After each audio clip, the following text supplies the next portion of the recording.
Tarumbeta italia katika anga like this.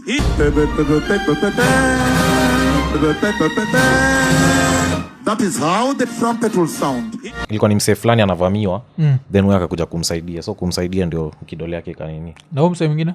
Huyo msee mwingine ni uso ili yeah, it's sad. That's why shule lazima. But the next day mnaenda tu multimedia university. Pia Mbavu is hiding something from us. Okay. Mwaona msee mwenye like anaenda kusoma usiku mkienda kulala. Yeah.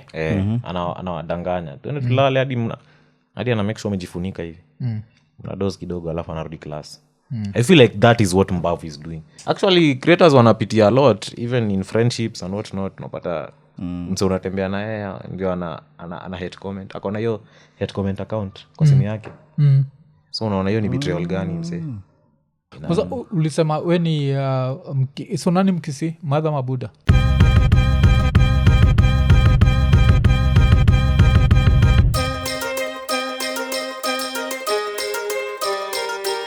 Eko nene episode 642 tukisema like, subscribe, hit the notification button, tell a friend to tell a friend, sindio? Yeah, na leo tuko na one of Kenya's funniest comedians. Mbona kwa fine unakat?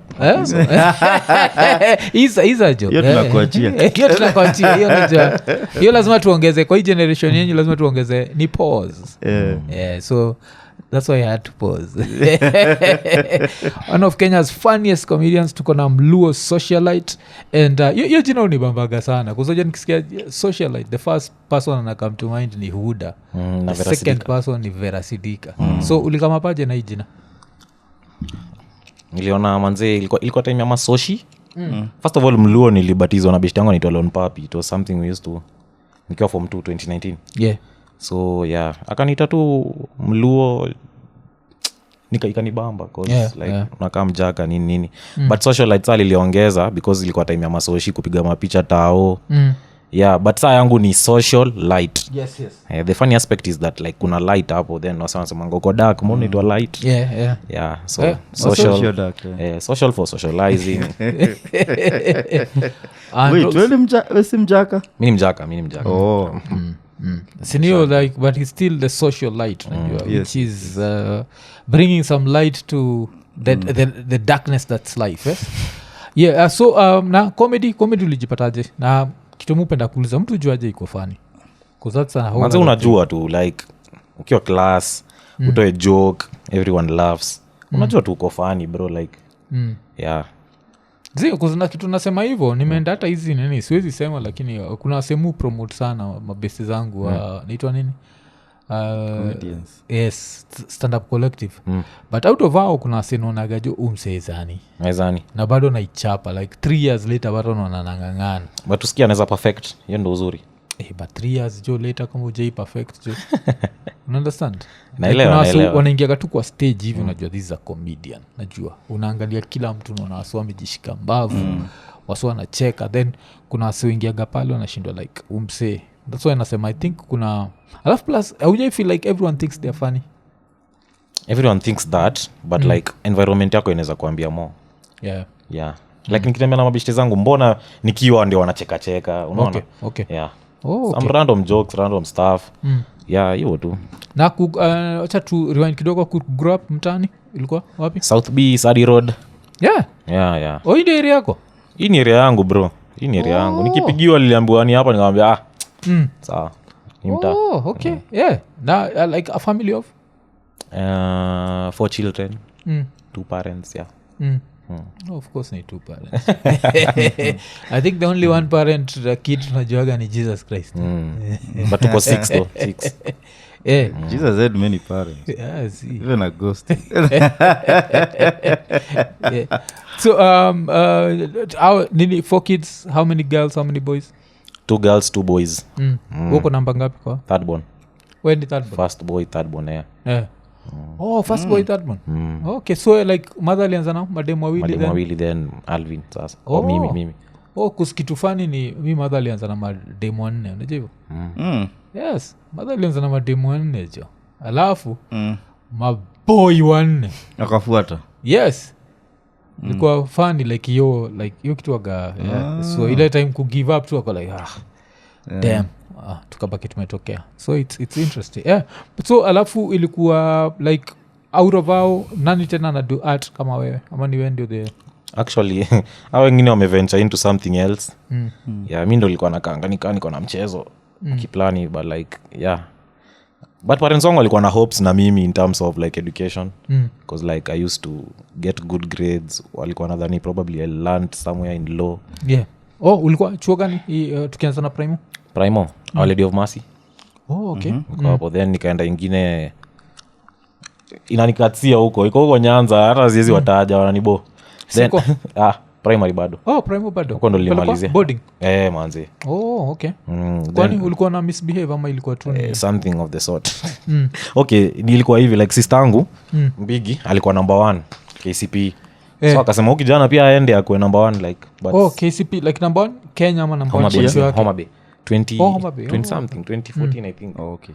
Homa Bay mzima so akadhani pia mimi nikienda nitakuwa number 1 of which sikuwa yeah then high school Agorosare high school iko Yogis unacheka Soundka Polytechnic ni chuo na respect ujakani one of the best schools okay sawa yeah sawa Agorosare tumeproduce like number 1 number 2 in Kenya okay a lot of times hiyo chuo inakuagaje kuzi nimeisikia tu wasa wakimention Agorosare mi personally niliipenda like iko na great teachers great environment but uko sina expect mnarodhwa like ni chuo ya kuchapa ama ni chuaje apparently si hatukuwa tunachapo imagine like funny enough like yes mwalimu anaweza jama kupige kofi kiasi but like sidhani kama tulikuwa tunachapwa that much ilikuanga tu punishment suspension so ni kutoka okay tukianza na primo ulienda boarding at what class 5 okay alafu pia ukamalizia seko pia ilikuwa boarding okay alafu sasa grades zikiendaje kuzikuwa nasema uko nafikiria juu ya law okay nilipata B+ ya 73 okay that's good yeah so like 1 point to A minor yeah so nilikuwa nifanye law riara but pia mi nilikuwa a bit skeptical about that because like nilikuwa nataka kufanya content like kabisa so sidhani kama ninge balance with the two so nikachukua journalism na content ulijipataje like what attracted you to the whole game content ilianza 2019 nikiona tu kina Flaco hiyo ndo time walikuwa na come up yeah nikasema I'm interested in this manze lazima pia mimi nifanye so nilianza kushoot 2019 obviously unapata 100 views and what not yeah but it's part of the journey that's why nikisikia kusema about 3 years mi najua like it took like from 2019 2020 up to 2024 ndio sasa like wase wajue uni nani so like ningeachia 2022 apparently no one could have known hii kitu inakuwa so unakazana una perfect hiyo kitu cause nikiangalia video zangu za hiyo kitambo zilikuwa mbaya genuinely quality sound everything acting was like fake but una perfect ukiona passion unaendelea na kitu unafanya alafu kuna kitu moja pia ilolisema before tuanze ukasema ulianza kama intern kwa Ugaubina okay so niko university so nafanya journalism shule tulienda attachment last year like from May to August yeah so nilitext tu Obina nikamwambia attachment akanipatia so I learned a lot from that place okay so ulikuwa unawaka kwa background on Mondays ama yeah every Monday okay kuziniliendaka hiyo show last year but I don't remember which month I don't think ulikuwa naenda haukuwa kama ulikam ningekuwa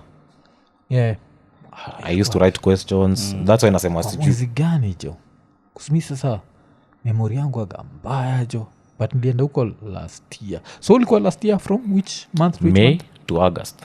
May to August 3 months Yeah. How was that experience ulikuwa nadu nini specifically Nilikuwa naandika maswali. Sometimes ilikuwa tunasaidia na cooperate camera na ones. Sometimes unajua kuswitch. You understand? Yes, Ni yes. live. Live. Na switch like the camera to camera 1 2 3. Yeah, so I feel like I learned a lot. Na plus hivyo tu. Nilimit watu wengi sana. Yeah. Okay kusaizi hiyo ndio kitu na study ni multimedia Yeah. Hii multimedia university waga ni juu ya like what is it about is just about media No. Kuna engineering, kuna a lot of courses except law and medicine. Okay na inakuwa gapi Rongai. Karen. iko Karen. True, I've been there. Kila chuo. Chiki vile ameanza kuangalia. Shule yetu iko Karen. Keo kula na watu. By the way hawa say ni mandugu zetu literally. Yeah. Hazina Ndio? ubaya. Watogs. They're walking around huko. That's Hapo good kando ya meat, eh? class, yeah. That's good meat. Yeah. Hakuna mtu uamua hizo vitu Ni ngumu sana kuziua juu ziko na mbio kiplani. na pia ukiziua I think utakuwa umebreak rules za wildlife. Exactly. Kwa Though saa sababu mi siwezi lipia kwenda Nairobi National Park. Kila kitu iko around.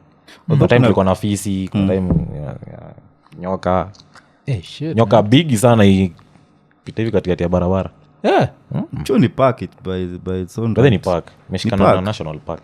Hiyo multimedia Mm. ukiniambia vitu kama hizo cause fisi na nyoka jo hizo ni enough for me could drop out of chuo jo. First time ilikuwa wapi? Tulikuwa tumeenda kukava Coca-Cola. I think that was 2010. So by the time sasa tuna interview hawa kid ilikuwa lunch time. Wasi wengi washarudi back to class. Kale watoks are coming up to. Nashanga huko ni wapi? But tukikulanga zinakuwa kando yetu. Yeah, zinakuanga hapo. They have haziwezi kusumbua. nazikona kale kahona Tulikuwa na watu. azijai hatumse kuzvilizo ukimbia Never, hivo never. simza kwa imeshtuka alafu Never. na saa mkibonga juu ya like nini zinaitwa nini hizi mkibonga juu ya the hell are they called hyenas fisi Hizo ndo saa shida sasa. Yeah, cause 2024 actually. Iliumiza stude vibaya but like ilimuumiza nje ya shule. But obviously tulienda strike cause KWS wanafaa kureact faster. Yeah. ilifanya Ndio hapo kidole bro. Ilipitana kidole. oh Wanafaa kuact faster. But Wanatuambia at least sijui ati you can talk to alisurvive, it. Yuko. because I think kidole is the least of your worries ile shit jo inawezaenda na your whole hand Yeah. Actually ilikuwa ni msee fulani anavamiwa then wewe akakuja kumsaidia. So kumsaidia ndio kidole yake kanini. na huo msee mwingine Mse mwingine ni uso yeah, it's sad. That's why shule na lazima bado the ingia na next day strike. mnaenda tu multimedia university so like elimu ni Well sa unajua ukichoose shule huko unajua vitu zinaenda kufanyika huko. mi utafutaga excuse za kudrop out jo. Mi sikuwa napenda chua hivo like natrai kuimagine joni onemsee amekuwa attacked na fisi Wale atakiwa nje though. haijalishi jo sieltakio kiende hiyo area yenyu kuzimenikumbusha kuna msee I think ni jana niliona kwa social media msee alikuwa amepost Ni wa cheetah ama? Ame-encounter cheetah Ronga. Cheetah? Ronga? Yes. Ati Unajua hey nyinyi guys, mnatuambianga hizi story but sio wenye tuko Ronga kwa ground like atuoni cheetah. so we are cheating Yeah. we are cheaters Exactly. si wenyewe ndio cheaters I think hiyo ronga yenyu amfil ni kama mtu anafaa kutembea tu na kinjora tu kwa nini Unatembea na kawepo. like unafaa tu kuambia unaenda kwa police station ambia hatu hii si ya uhalifu hii ni ya wanyama wa pori jo Though ni wakikuja. usiku ndio kuna kuanga na mashida most probably. Around ole kasasi.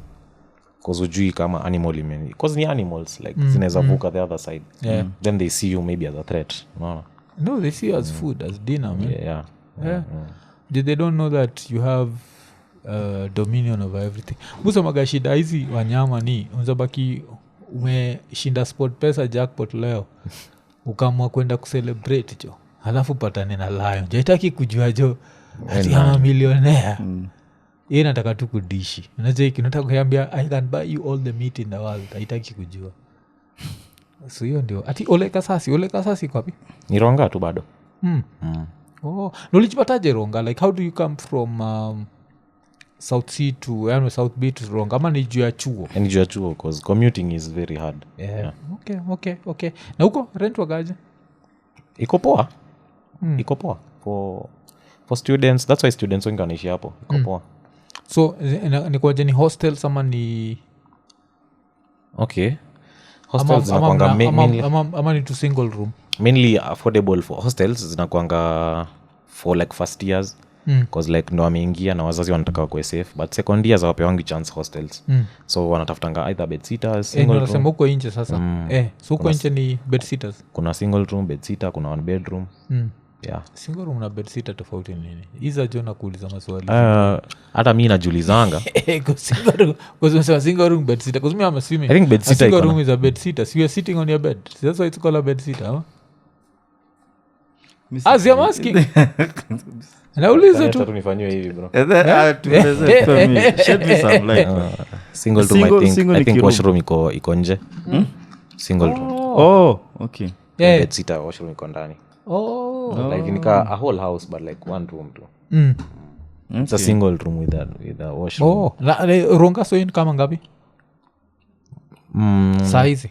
Ronga unaweza pata nyumba from like 6k to 10k like bed sitters depending on what you want. Then from 11 you can get one bedroom. Yeah, kuna wenye wana cost share so wanachukua one bedroom. It's affordable because mtalipa 5,500 each. Affordable housing lakini ni interest na hostel kwa expensive kusisi. Hostels zinakuanga I think mi time yangu nikiwa hostel ilikuwa 8,000 4,000 4,000 per sem. Per sem. Okay. So you need 3 months.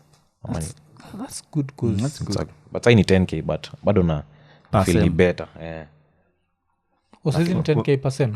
Have they improved them? Hapo ndo sasa kuna shida sasa. I don't think they so just the more the money the better the place so yeah. I don't think on It's more than double. Yeah. Oh, okay. Yeah, cause damn man. Your times may change cause kitu umenishtua nao ni kuna time ilikuwa 4k cause mimi nao nikienda kampo time yetu ilikuwa ni 3,500 per sem. 3,500 per sem. Kwa nini mwaka gani? Kitambo jo.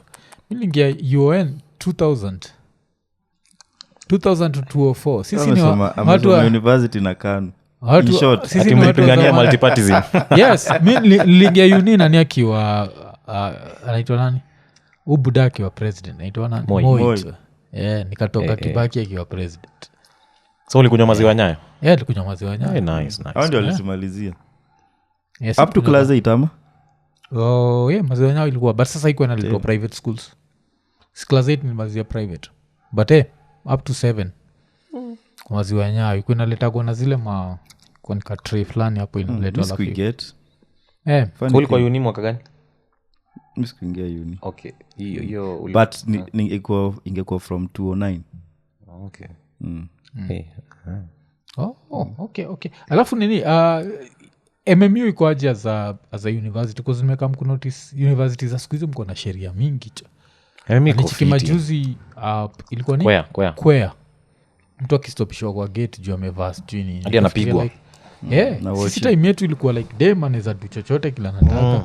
So tuko naangalia kina Daystar tunashindwa hizi ni universities kweli cause kwetu I make sense ile so mimi iko fiti bro. Fiti iko I think iko poa cause for me I think journey yangu ya university imekuwa fun. Yeah, classes imekuwa fun, hakuna hizo restrictions. Naweza enda na Crocs. Shule zingine huwezi enda na Crocs shule. Freestyle tu. Lecturers wako fiti.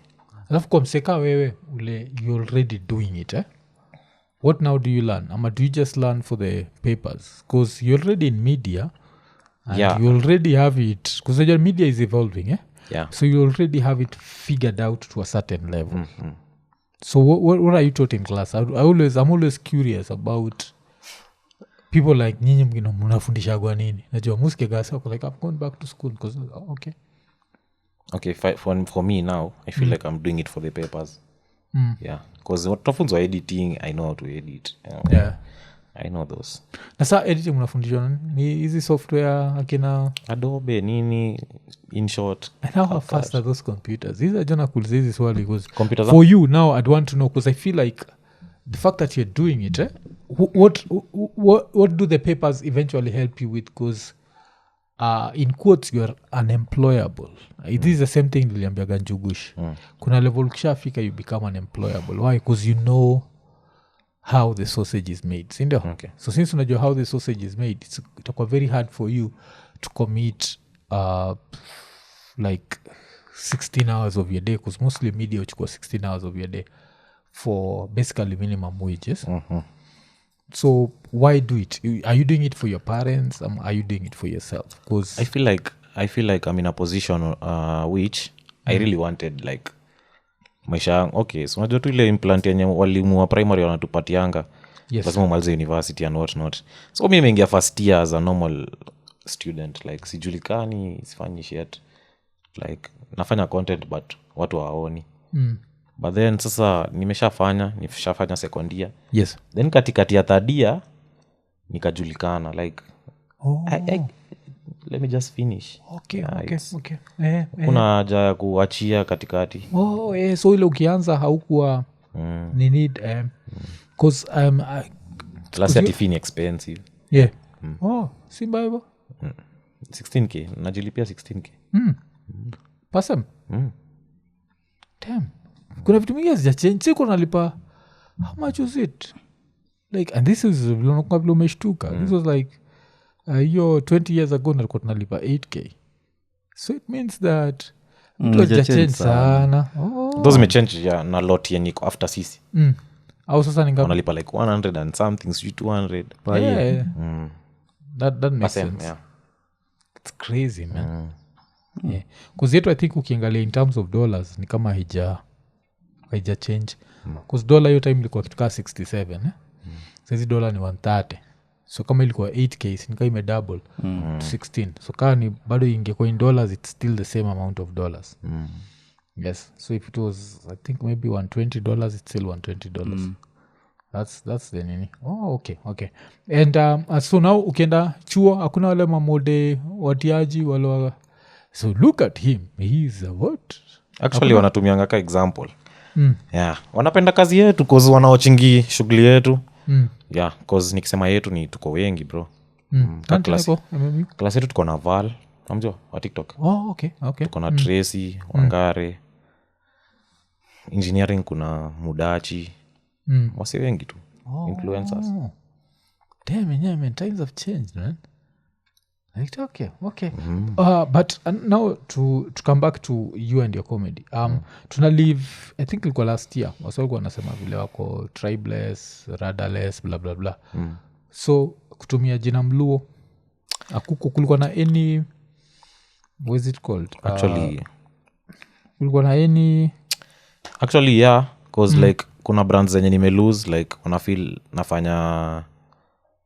nafanya tribal content but when hiyo jina Mluo ilikuja it came like as a joke in terms of like nimepewa tuko high school naitwa Mluo so nimekuwa nayo nimejulikana nayo rebranding is quite crazy yes so naenda tu nayo though I don't do any tribal jokes yeah that's what I've wondered like yeah naambiwa tu hapana mbona anajiita Mjaluo yeah inakwanga bad ingekuwa Gabiro mtu necessary uinja maber inge make sense cause Gabiro wagani ana make jokes za ziko na very Luo whatever but still I don't think there's a problem with it as long as it's not done in a bad way cause nani tena uboy mwingine jo uboy wa kula mahindi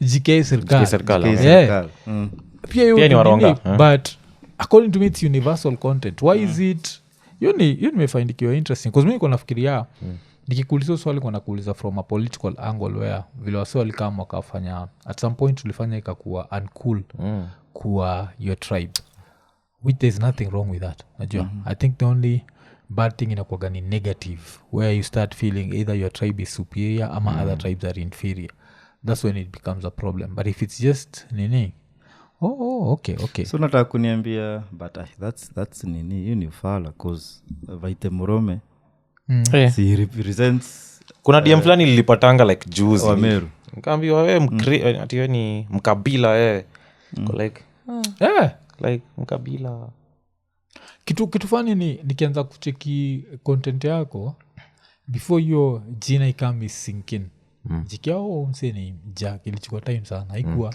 cause content yako inaga your element understand wagatu ni it's just funny it's not okay that's interesting yeah and now going into next year kwanza nyindo mko kwa ground nyindo mko makampo hii kampeni ya niko kadi ikoaje how is it kwa ground kwa sasa first of all like kama klasi yetu tulisema tunatoka kaa Mbogi tulienda tu siku moja Ronga na wase wakachukua kura yeah yeah hii itakuwa mara yako kwanza kuvota no this is my second time because nilivote story 2022 interesting alikuwa nichapia before nilivote 2022 so si tulipewa ID tukiwa 17 yeah like shule. I think kuna mtu alikuwa anatafuta kura sijui huko Nyanza ama sijui I don't know. So I think alikuwa nadhani tunavotia around hapo Yugis and what not. So tukaambiwa chukueni ID. So ID yangu ilitoka way earlier.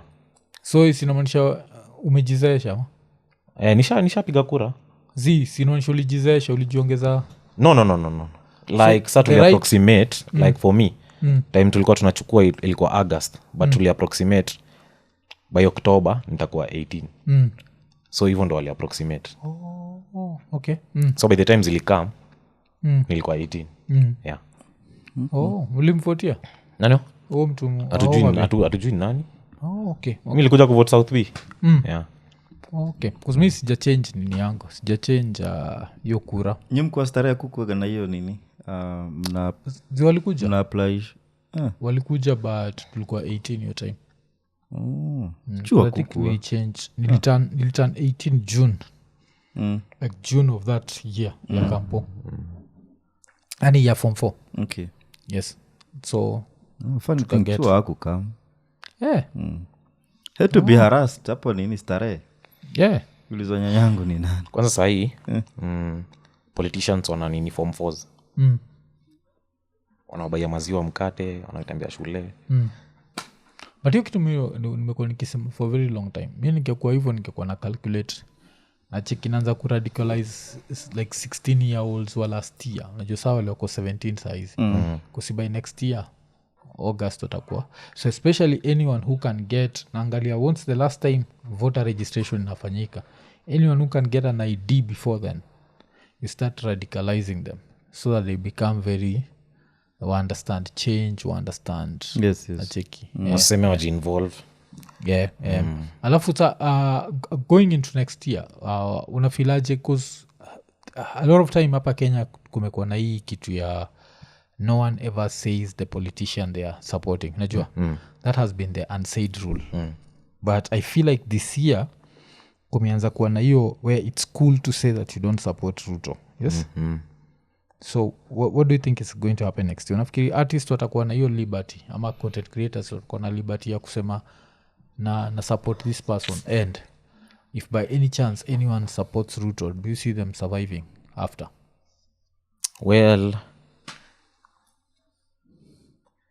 artists wenye wamepitia PR training, they're being told stay away from politics, stay away from religion. Yes. But now it comes where msee ni Kenyan pia na nataka Kenya nataka. Yeah. Ako free kuisema na ako free kutoisema. Yeah. As long as like we think that Kenya is a democratic place, it's allowed. It's allowed. Yeah. Kwa msekawe 2007, how old were you? Like 4 ama 5. Damn, okay. Yeah. So but I saw vitu zilifanyika hapa South B, so naweza kumbuka kiasi. South B kuna vitu zilifanyika? Nini ilifanyika? Hapo around Kijiji it was like very bad. It was plus nili go back to enda kuangalia nini ilifanyika pia. It was bad. Like your post election violence ilikuwa mbaya. Cause time will run. Time flies, man. I also thought the same thing ati watu ujuaga post election. Nikakumbuka kuna watu wanazionaga tu kwa syllabus. Yeah, wajuagi like Kenya ilikuwa a part of our lives hii tulipitia ziko kwa syllabus. Mimi naona YouTube yeah, like hiyo ilikuwa tricky design. Hata saizi uniambia ati August next year.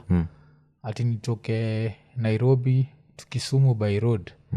Siwezi traumatic. Yeah. Kuzio time wasol kwa natolewa kwa ndai. So najua sijui next year I don't know what's going to happen. So itakuwa nini sana. Si ilikuwa mbaya hadi tulikuja kuchukuliwa na nini uncle yangu mwenye alikuwa jeshi. That's why nakumbuka hizo vitu walitukujia na like jeshi. Wakatupeleka around Ngong huko. Ilikuwa imetulia kiasi. So hapa ni kuzumi najua nikifikiria juu violence South B, hii area South B ni slums gani zimesurround South B? Kijiji, Mkuru. Yeah.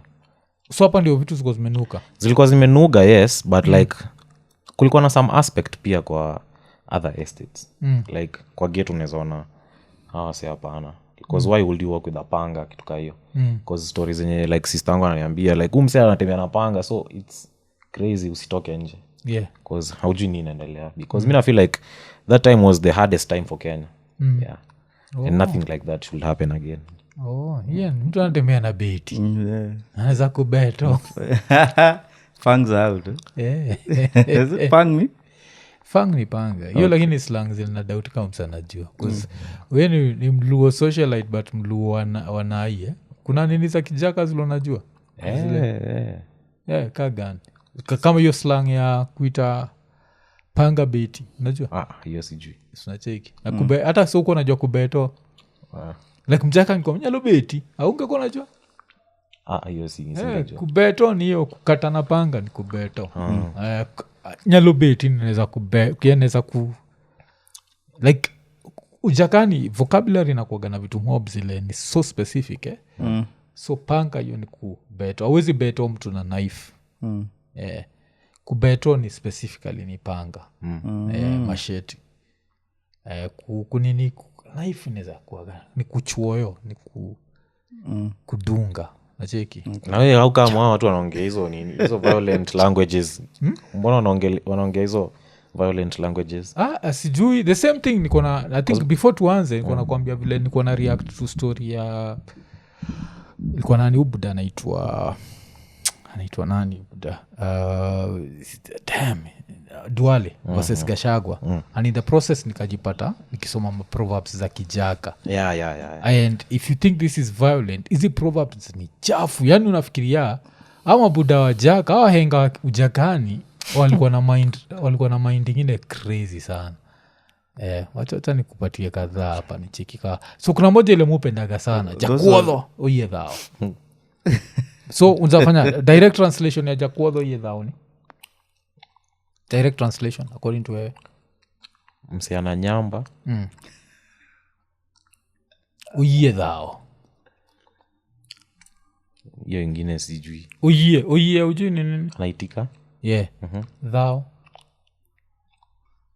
kudhao ojo kudhao huyu mluo socialite unatuangusha kudhao ni kufight so aliyenyamba amekubali vita jo Sukula maaragu unakaa kijani.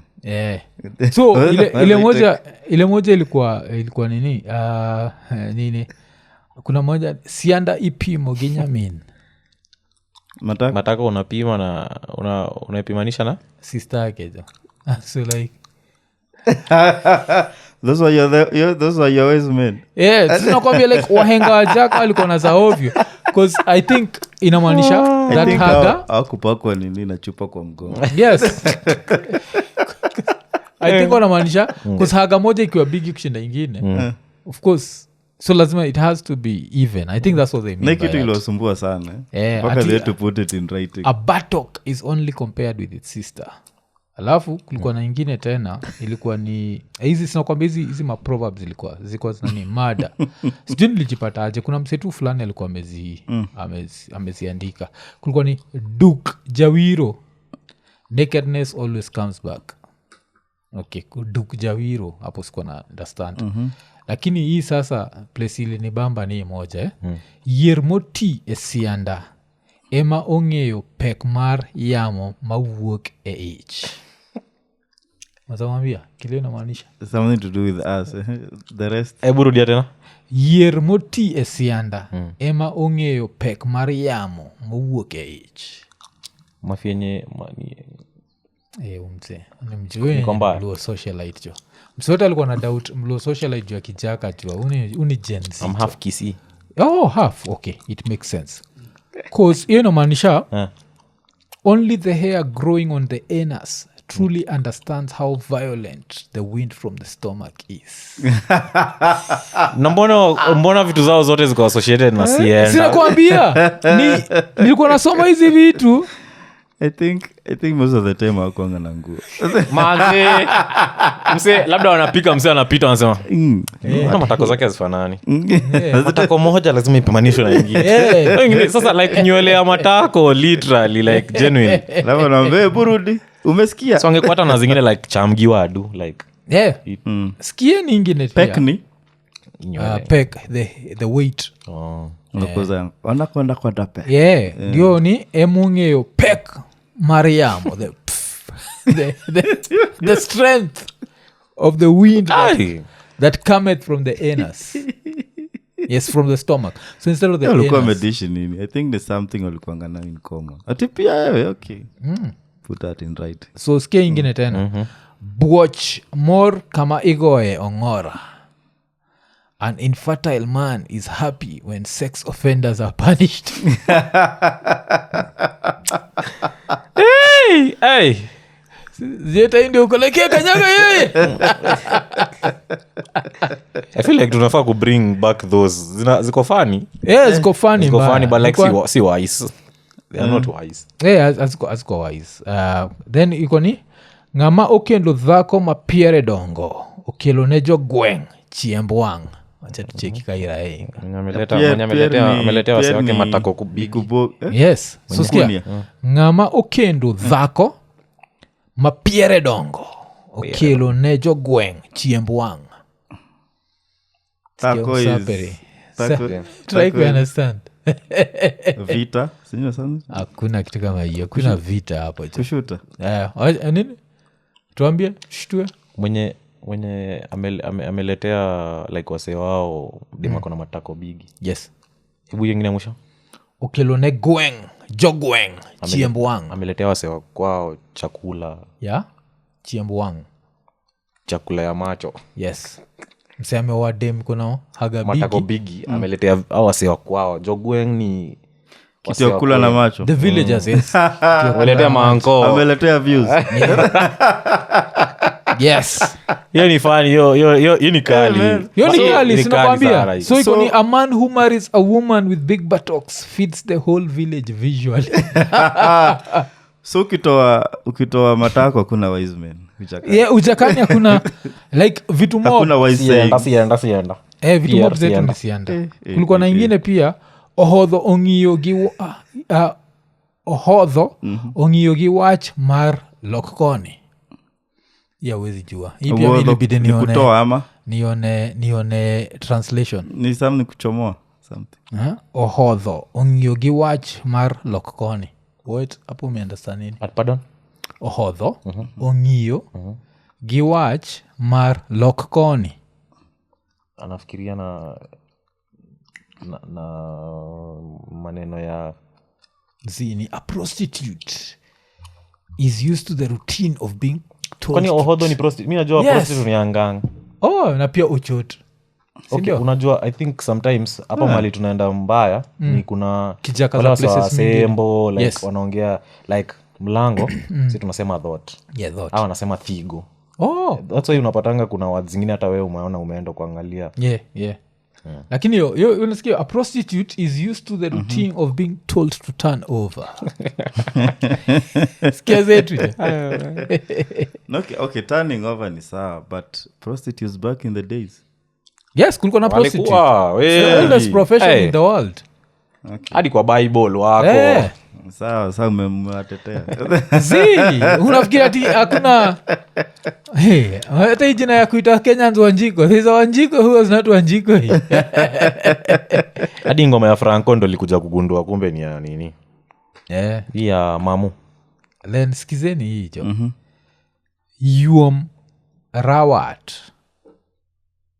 Yom It's a Rawat. very short sentence. That's it It's deep. Yuom Rawat. Yom Rawat. Okay. Hiyo huwezi kuwa najua. Yuom ni nini? Tuambie tu.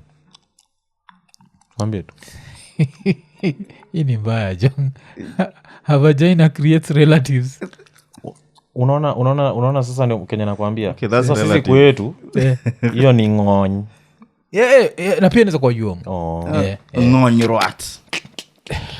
Unachikivyo ita sound vibaya. Yeah? Yuom is it's a more whatever. It's a more respectful word. Unacheki. Yom Rawat. Yom Rawat. Yeah. The next Luo festival ni when? Creates. Unataka kwenda kusema huko? Kuna t-shirt. Go. Niko na t-shirt. Lakini for real inaweza kwa salamu. Pia inaweza kwa salamu. Alafu Mwambia ng'ony. Salamu mzuri sana like watu wapendi kusema because lakini vitu zetu mob kitu fani I think ni umse moja kuzienda aliandika it's one person who watasema tholuo proverbs that I suspect originated from ugenya or a lego sindio alafu iko ni euro lauquach ama lau aquach euro lau aquach ni your sister-in-law is like borrowed clothes. I don't know what the hell that means. Alafu kulikuwa na ingine ni otma ngango ture ema kuentie. A house where the bed breaks is a house without quarrels. Nasikia jo zetu jo. Alafu alafu last but not least dhako lenyo luth makata otar. This is a good one. Unajua? Sema tuambie. Luth unajua? Luth ni kijiti. But apart from kijiti kulenyo ni kushain. Na dhako ni? Dhako ni? Oh shit. Dhako ni wife. Ni woman. Yeah. Yes. So shines stick. Inamaanisha nini? No matter how dry a woman looks, she will still make a man's private part wet. Oh. Yeah. So those are the proverbs. I think in a comeback to ile story ya wahenga walikuwa full of shit. I think hizo most of those proverbs ni product ya postnat clarity. Yeah. Well, wako na place ya kupost hizo vitu Instagram, so wakatuwekea tuzione hadi wa leo. Yeah. But hiyo ina come back to the debate. Kuna kitu moja la musemaga considering me kwako ni the older generation, yes? History like the young have to listen to the older generation. Now what are your views on it? I feel like it's true. Yeah. But like you can't listen to someone who isn't making sense. Yeah. So like when I meet with you na unaniongelesha, I might take your advice because first of all kuna experience bro. Yeah. Umeona vitu mingi. Labda umefungua biashara kadhaa and labda mimi ndo nataka kufungua biashara. So I have to listen, but like when you start going to places zenye mimi na feel like I'm not comfortable with, I'm also allowed to not listen and disagree respectfully. Yeah, I think okay, because I always think kuna kitu moja ile wasosa like fools grow old, yes? So kuna kogana tisho fulani muaga nayo inakoga it's weird being the same age as old people. So right now since I'm in my 40s, one of the things that I've realized is a lot of stuff zile su assume. Najua vile saizi uko in your 20s una assume by the time unafika in your 30s you're going to be very different from the person you are right now. Yeah. And then you assume that by the time in your 40s you'll be very different from. Then when you live life, that's when you realize that the difference inakuwa very small. The older that you get, the difference is super small. Like because na feel ni bado ni kama nafikiria tu vile nilikuwa nafikiria high school is yeah, that like sasa you change inakuwa very nene. So it means that someone who was foolish when they were young, they'll still be foolish when they're old. Because you hang on to... You just use less words. Yes. kuna wanatumia more words actually. Ukiamua kuropoko watu wanaona tu hii ni ile ng'ombe tu ya kawaida. Unakuaga na nini hivyo. Alafu sasa of course ikikam to content creation, it's never an easy journey, yes? So I think umebonga jia you like starting to blow up after 3 years of doing it, yes? But even still 2019 to 2024. 2024. That's 5 years. 4 to 5 years. Okay, damn, you're a patient dude, man. So with that, the highest moment you shall have so far Highest and the lowest moment, ni kama like the best, like the ile best. mama. What was your mama we made it moment? Because I think every content creator has that moment when you feel like, damn, I made the right decision to stick to this. But still, even after that, we always have the moments where we are like, damn, is this thing even worth it? I feel like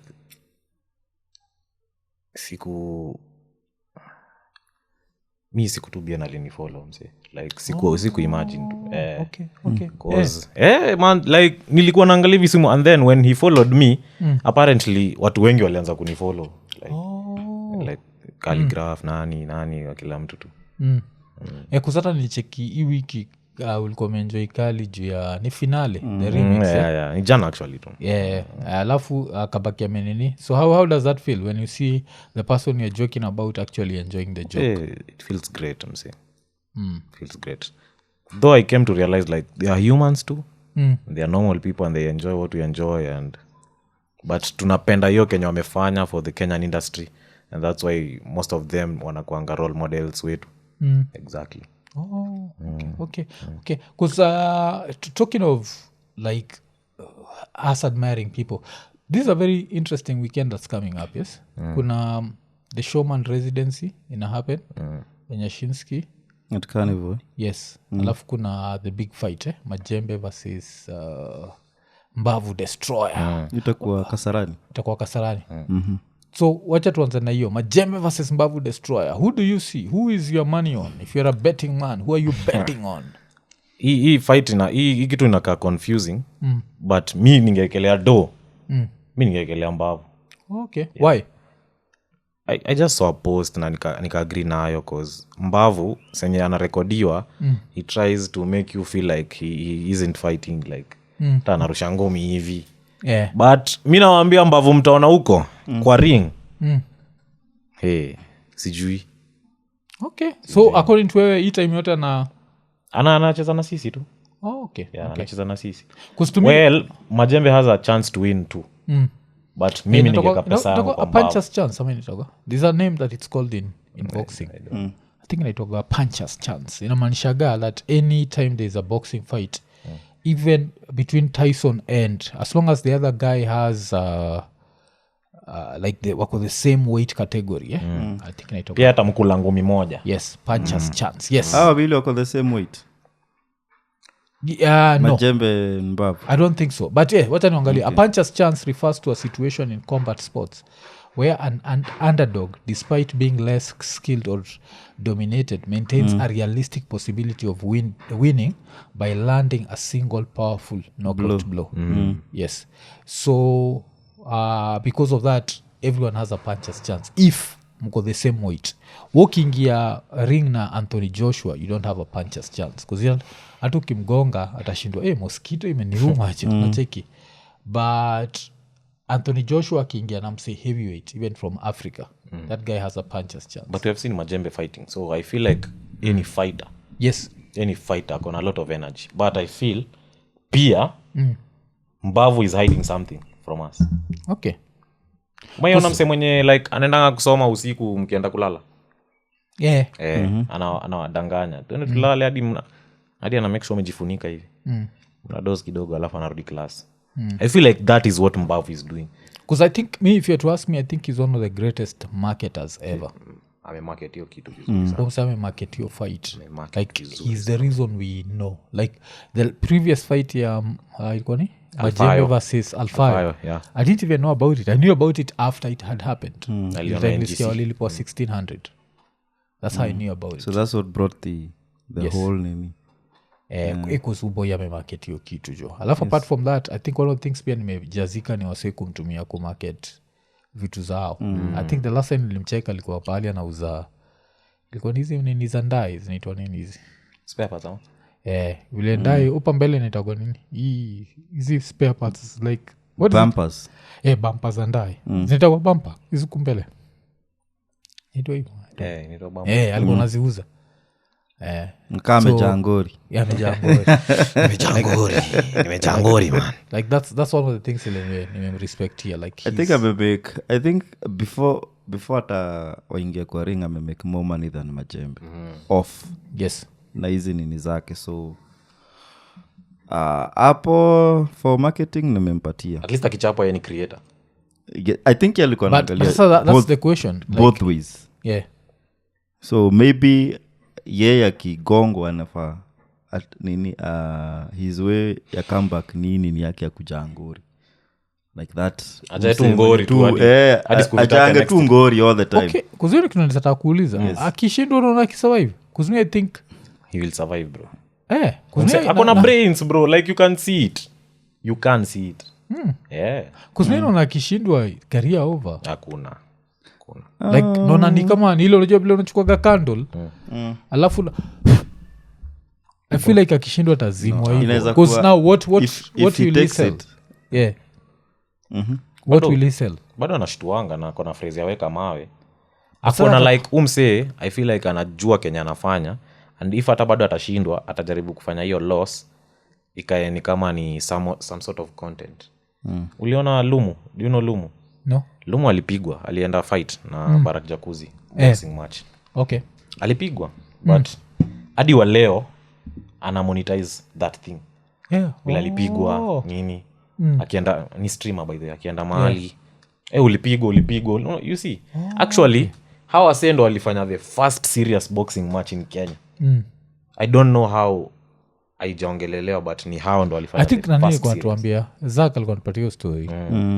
That's why nakwambia unajua hizi vitu ni juu ya marketing. And that's why I feel like aitwa Mbavu he's done such a great job that we are all interested. That I think you're on Sequon you're Saturday. Wacha ni check like how my schedule will be on Saturday. So Saturday mseka mimi like 1 minute yes like at around 10 p.m. nitakuwa nikicheki game ya Arsenal but bado nitakuwa na swali like what's happening at Kasarani. That's how interested I'm going to be. Acheki tickets ziko and website. that's because of nini Ziko website hizo ticket. I think ziko website yeah. So I think hiyo siku either hivyo ama nitakuwa nimeenda hiyo show ya The Showman Residency kwa sasa pia hiyo nini niko show itaja hiyo kani ni Kasarani.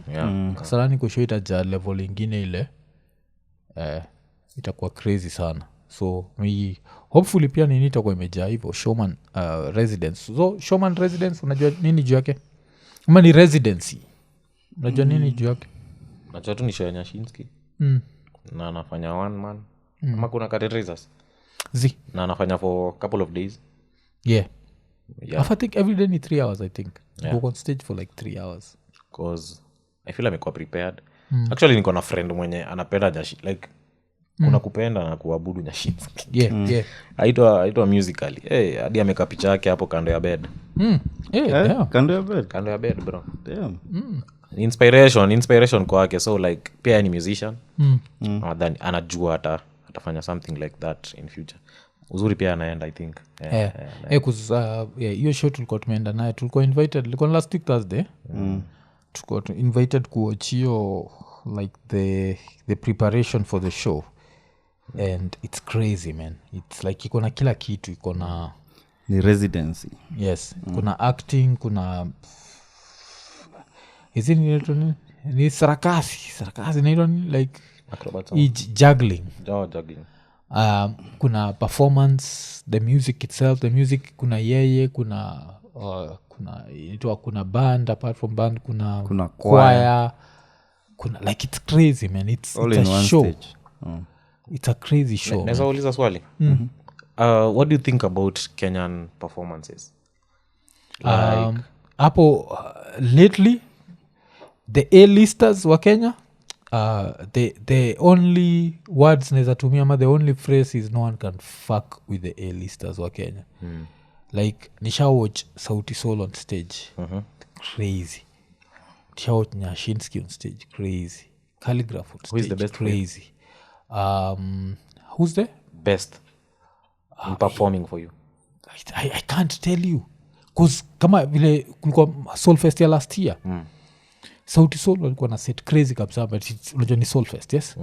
But Red Sun, Nameless, kila mtu anaua Necessary Noise, kila mse Necessary Noise ilikuwa nani, like everyone killed it.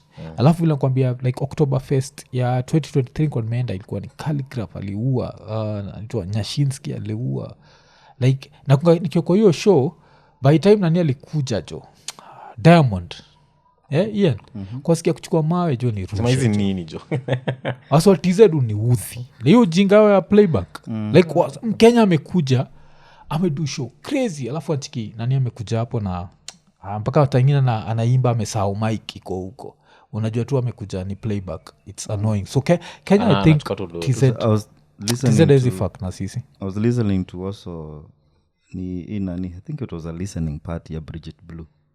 Ngoma amefanya na Nikita Kering. Crazy. Huko show kienda live. Bridget is performing it. I just came across it. I think it was just posted by the time I was viewing it ilikuwa imepostiwa 9 hours ago. So that is on Wednesday morning. Nani Bridget is performing, of course kuna part za Nikita, but ya Bridget as in go like toe to toe with the recorded part because Nani was absent. It's crazy. Inaitwa ni mimi na yeye, I think you will enjoy it. Okay. So where vile umetuuliza una feel nini? I was just asking because I feel like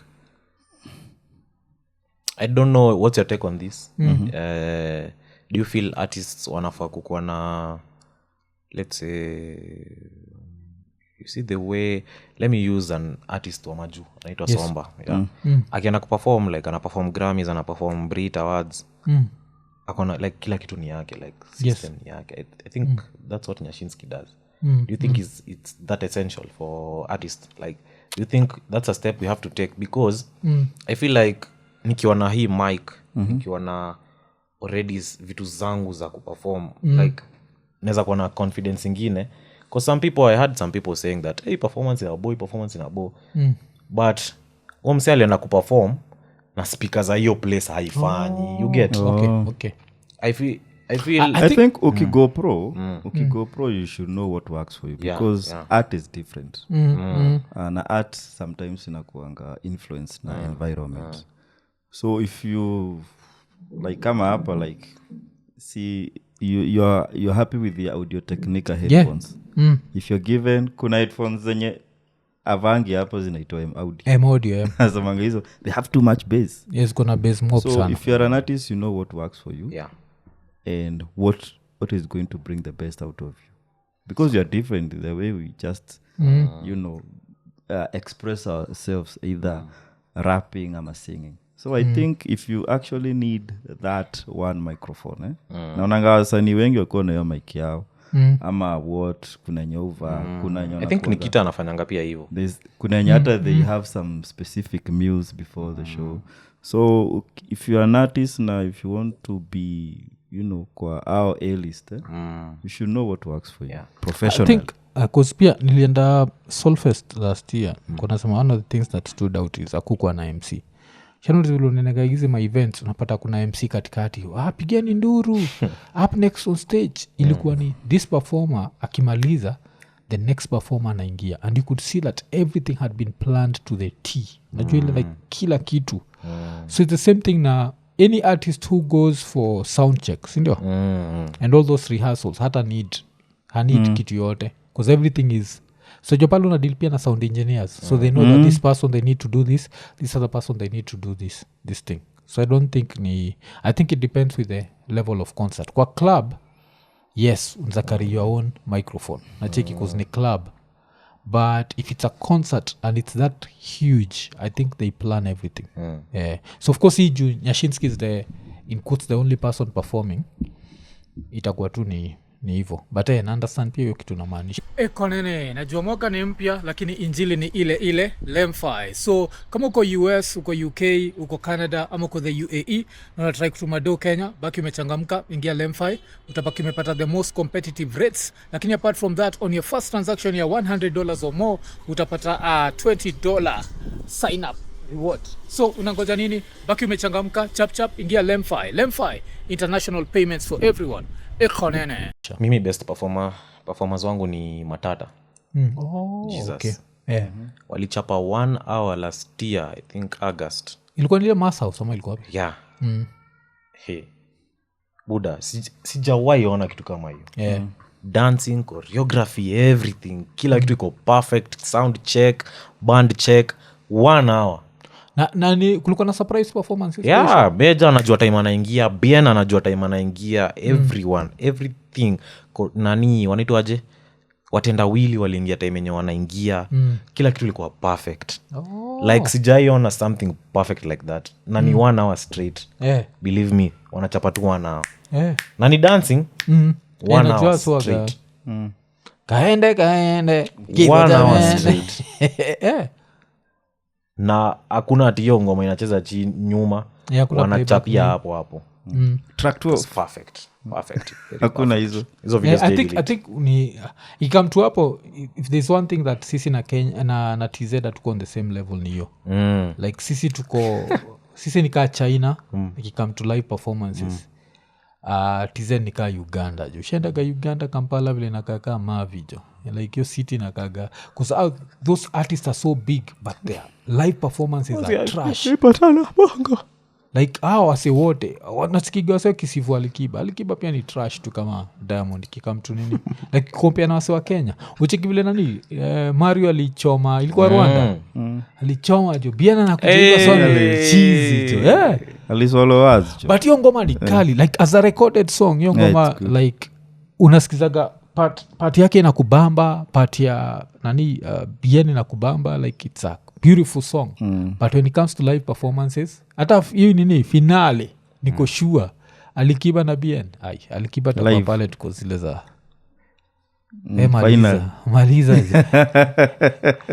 maliza uende so I think hapo Kenya Mario ngoma ni kali ngoma ni kali sana kali sana think tulikuwa naisikiza ilikuwa ni jana sasa tulikuwa naisikiza vizuri tukiwa na dota wangu tulichapa ma rotations kadhaa najua just to listen to it and yes so kuna hiyo but ikikam to comedy TZ like but before tuende kwa comedy TZ hukusema the lowest moment yeah because we always have that moment that makes us doubt ourselves yes Yeah. always you can't always alafu kila so fikiriaga ni people think that the doubt ends even sisi ka podcasters like ukiambia wase wengi wa mention top 5 Kenyan podcasts iko nini itakosa but kuna time pia suji doubt tuko zile za damn are even good at this shit you understand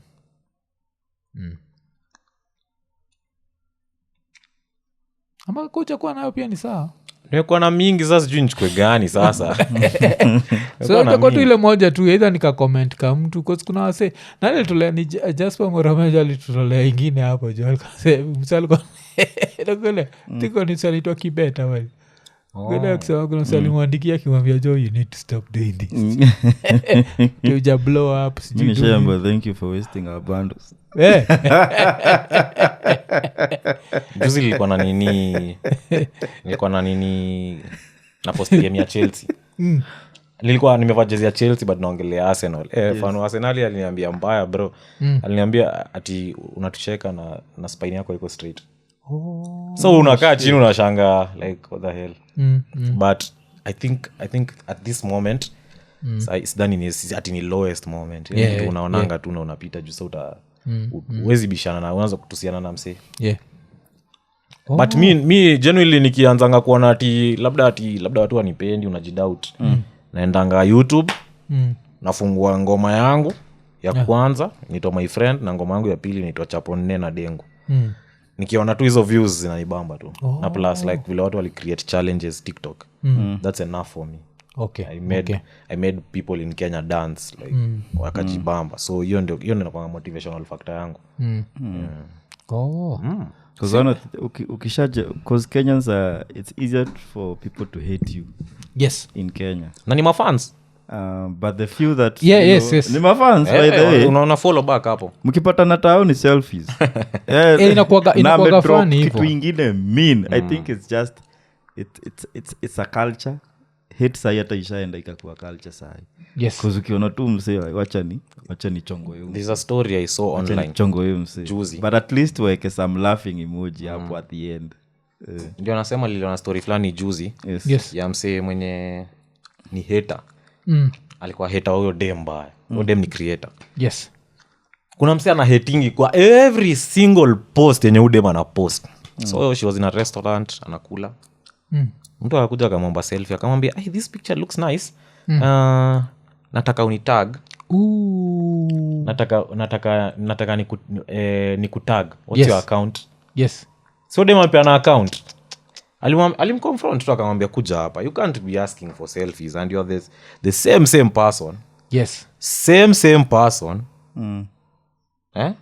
mwenye ananitusi every day who's on my neck actually creators wanapitia a lot even in friendships and what not unapata mse unatembea na yeye ndio ana hate comment akona hiyo hate comment account kwa simu yake so unaona hiyo ni betrayal gani mse nakukandilichikio story ya watu wanaongea mbaya alafu unapata ni morio wako mwenye mnatembeanga naye na mnaenda naye places every day. Yeah, so it's part of life. So okay, umse pia anawatch content yako genuinely, so always hata need kuwatch na kujua. Okay hiyo nini alafu hiyo nini is it ni kitu unaweza address like is it ulizaliwa ukiwa hivyo ni kitu inakam ukiwa maybe teenager. So I think shule ilienda primary ilikuwa hili, alafu hatukuanga na zile desks za ku rest hivi. So I think hapo ndio story ilikamia. So ni curve anyone can get it even now. And 1 out of 100 children have it in Kenya. But ni kitu yenye watu ongeleangi, so inaitwa nini? Scoliosis. Yeah, but ni kitu yenye inaweza saidia like watu wakibongaji yake. Mzazi akijua at an early age they can really help the child. Yeah. Okay, like what can be done? Operation. Okay. Na later in life hakuna operation? So later in life maybe you can see the chiropractor because it's dangerous for you to do past 21. Hiyo ni Kenya daktari anasema. So past 21 I think ni ngumu sana. So like it's an option but I think it's dangerous. Sijui because nikijaribu ingi kuendea option wanasema no. No need. Kuna time inakuwaga like the danger becomes nini. Kwani ili happen at ukiwa unasema seko? Actually huwezi jua iki happen. Inakujanga then like utembei tu straight and then unaanza tu like baadaye when the damage is done you're like guy. Yeah. Maparo haku notice? Maparo si unajua tu like I feel like vile hao walilelewa walidhani tu the child posture ni mbaya. Hakufikiria ati hii ni big issue. And it's happening to a lot of kids right now. Also, yeah. Wewe ujui unadhani unamwambia mtoto wako simama straight. Kwanza it comes vile watoto wa day school wanabebanga hizi bags mzito. Very dangerous. A whole syllabus. Bag mzito hivyo dangerous because ni mtoto na spine yake iko fragile. So spine pia inataka kuwa comfortable. Spine inataka kuwa comfortable, so unapata ina curve. Kusapa na chiki hapo scoliosis is an abnormal lateral side to side curvature of the spine, often forming an S or C shape, typically accompanied by vertebral rotation. It's defined by a spinal curve measuring 10 degrees or more on an X-ray, resulting in an uneven shoulders, hips, or rib hump. Okay. So like so primo haikuwa class like 7 ilikuwa imeanza actually. Ilikuwa imeanza. Then high school ndio nikaanza kuicheki. Na chuo hiyo like did it lead to bullying in chuo ama? Well mi hakuna mtu aile ni bully cause yeah for me okay. I can say that. The reason nakuuliza is I always feel like that's the one thing upendaga juu ya sisi hata ikikam to bullying. Na feel again kama atubuligi anything that we associate with ile health. Watu wanafanya wewe ndio hujapata hata mimi sijapata but like watu wanakujanga like a lot of people nikimaanisha na states unategewa toi inakuanga serious like kuna vitu monaga hata kwa movies kifanywa kwa like this I never saw this happening nikiwa chuo. Najua to that level hawezi sema tuko ka level ya state. Hatuko hiyo level. Hatuko. But it's sad. Mimi napatanga DM studies za watoto states jo watu hiyo pitishwa vitu zingine. Bro economic wa fan na nini yake? Epilepsy. Yeah. Kwa vile Julianza ikiwa form 1 alikuwa naitwa ile timono wa kudate. Acha kucheka. Utacheka. Because me na yeye yeah. we find something light in every situation. Waliambiwa wewe mono yako kuwa mono ya kudate. So it's but tukiangalia if kama yeye alikuwa ni msee wa kuwa brought down na na criticism kama hiyo ama those type of comments ingefanya ikwe but sasa yeye ni ile alikuwa na expect monolization. Yeah. So because I think online vile umebonga juu online na hiyo kutukanwa online that's what I understand because online there's a lot of cowards behind computers and with that they can talk shit but hiyo nini live hakuna msee anaweza kuchapia live hivi ni ngumu sana like naongelea hate comments yes in terms of mtu apatane na wewe live mostly atakuomba picha hata kutusi hata sema content yako imeisha nasema kazi fiti kazi fiti bro kazi fiti wallahi kazi fiti g na uko sure most probably umse ana hate yes yeah oh okay but I think it's part of the journey like kama hizi vitu utapitia then what's life yes what's Yeah, life what's life so kusata hiyo kitu imeniremind kitu moja ile nini tulikuwa hapa na ule buda anaitwa nani tulikuwa hapa na Omtata hiyo siku Ian ulikuwa kweli ya mtoto siku so tukiwa na Omtata akaniambia juu ya Omtata alikuwaga epileptic yes alafu since alikuwa epileptic alikuwa na go through hizo attacks alafu apparently aliendaga akafanyiwa like some African medicine hypnosis alafu haja have an attack for over 30 years so kuna two iko nini fans who called me up and one iko nini fan is based in Hungary na wife wake iko based hapa Kenya na anakuwaga epileptic and alikuwa niambia that ameanza wife wake alienda akapata hizo herbs cause ni herbs zingine zile unaziboil tu that alafu ati alikuwa amego like a whole week without an epileptic attack cause yake ni zile like ziko very frequent alafu what else pia ka notice memory yake inarudi so is that a side effect epileptic like memory mtu sahau vitu akasema ati memory imerudi long run memory imerudi so ilikuwa interesting so nikamwambia like a monitor alafu aniambia na ikuwa tu conversation tulihave hapa na Omtata ukiwa Mtata umesaidia wase wengi mesaidia nini so I think that's something that your brother needs to need to consider because I think tumekam tukarespect western medicine so much tukadharau medicine yetu so niyo buda fulani alikiwa Omtata na ujua Omtata what reason does he have to lie about it ama kutafuta kiki yes but alipass away but sasa wife wake anadu the same thing so huo hata nimekumbuka ndocha nitamuuliza leo like by I think tulibonga last week kwa niambia wife wake alikuwa memory imeanza kurudi hakukuwa na attack alafu nisema ni hivyo then msengine pia akanipigia kuniambia juu ya sister yake hiyo nini ya Omtata kuniambia juu ya sister yake that sister yake anakuwaga na nini hiyo sijafuatilia kujua but African medicine is interesting sana but pia nini now another thing doing comedy doing music do you think one affects the other no actually it improves the other yeah I feel like comedic aspect yangu ina improve music yangu because it brings buzz it's correlated and one thing I usually tell myself it's I should be diverse okay I should be diverse I should Why? do everything that I can at this time because kama hii itakataa hii itaingiana kaa hii itakataa hii itaingiana that's why siezi post like one particular for me watu wengi wananijua juu ya kicheko so siezi cheka kwa content zote siezi cheka kwa content zote zingine unawacha bila kicheko unawapatia ingine unawapatia that is what many creators do wanakuwa diverse ukikuwa diverse you have a lot of options rather than having one option being one na ikuwa dimensional. exhausted and then people just get tired of it you can also get tired of what you do sometimes when you kama sijui ni kuelezea aje sasa kama mimi sometimes nachukuanga time naenda studio because comedy pia inahitaji urelaxishe mind Yes, when you are in the studio you are chilling like umetulia tu then unapata vitu mingi inakupatianga chance ya kurudi kwa comedy next time vizuri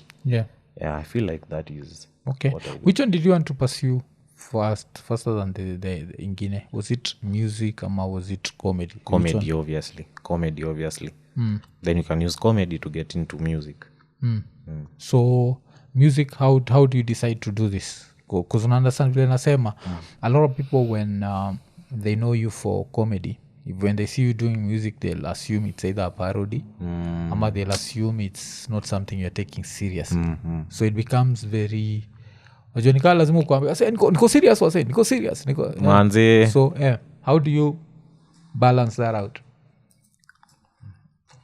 inaonanga ama you just release and then hope I don't hope see sometimes una push album yangu by the at least to some extent yes but siezi sema inaweza kuwa ngoma zenye zina blow up ati ile sana cause pia watu wananidiscover in music Okay. Cause nafanyanga music za jokes sana sana, but when I did this album it was serious songs featuring Tesla Kenya, kina Genesis Yeah. na Salaton. When I did this album nilikuwa nataka kuonyesha another side of me. Okay. So apparently kama msee hanifind serious, mi naona it's okay because I don't think I'm also perfect in music.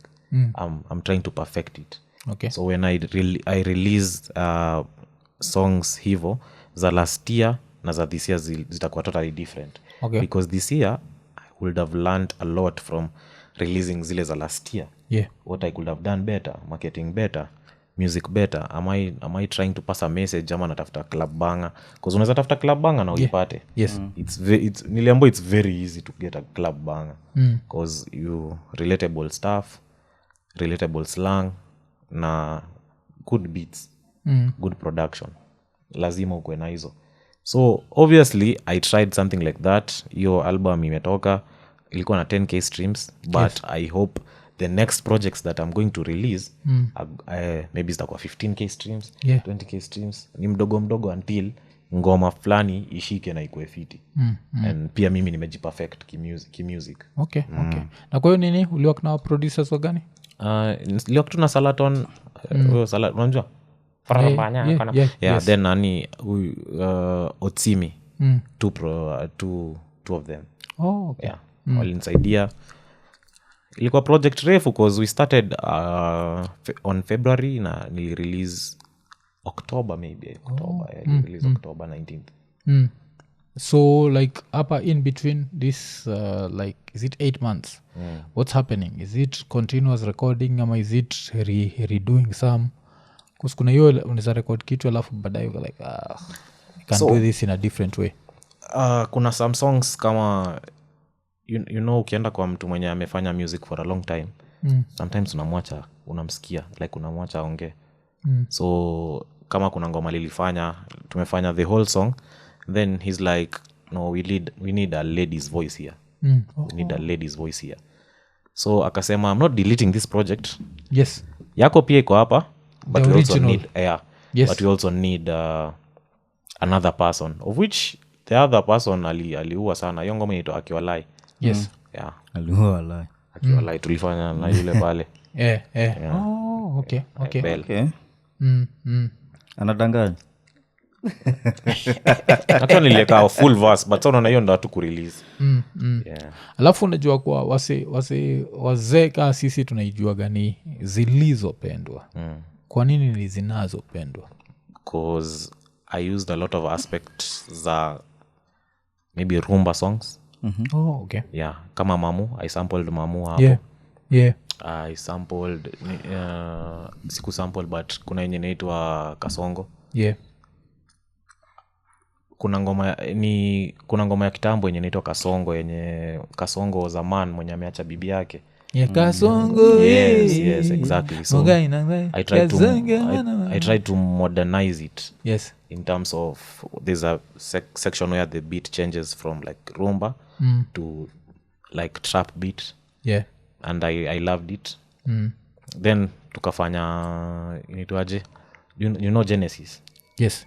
Yeah, so tukafanya na yeye inaitwa chill aste. Yeah, aste. It's a new vibe. Nilijaribu kuona na vibe ya Genesis because hiyo time pia alikuwa ametoa ile pesa inakam ikitoka. Yeah, so but hiyo vibe bado ilikuwa typically like a Michael Jackson vibe. Though bado we are working on the video, but naweza taka sana hiyo video itokee ndio msee ile vision yenye nilikuwa nataka. Yes. Because hiyo beat sijui mi producers wanani amaze because wananifunza a lot of things. Yeah. Wakinipatia hii Akiwalai is a pop. Not many people do pop because nika band inacheza and whatnot. So I felt like this is what we want right now. So that's why 8 zilizopendwa inaitwa zinazopendwa. Okay, yenyewe Zinazopendwa hivi sasa. Zinazopendwa hivi Yeah, sasa. I might love Franco because I listen to Franco a lot. But when it comes to now, I can at least continue with the legacy that Franco started, but twist it. Kwanza ulisema weni so nani mkisi? Madha Mabuda? Hiyo ilikuwa joke. yeah. yeah. Oh, ilikuwa joke mi kwa nafikiri mmoja wao kona ni hepa 'cause ukisema Franco sisi ujakani hiyo ilikuwa ni standard hizo mi niligrow up na Lus Mabele hiyo ndo sister Kanda Bongo man like ilikuwa gani standard Actually, unaamka I have an asubuhi older version of this yeah. ya kitambo Hicho kinini yeah. Mzee ako na tatu so amenipea moja na zile disk za kitambo zile za Franco 1971 1974 LP funny thing 'cause zinaitwa Sand. watu wengi wa western wali grow up listening to rumba Yes. say Luyas Kisses Luos yeah najuanga hizo wimbo na like sijui nasema Yeah, nini. hatujui zinamaanisha nini yeah. mi ni vitu sasa nili pick up from the popular songs zenye zilikuwa kina yeah.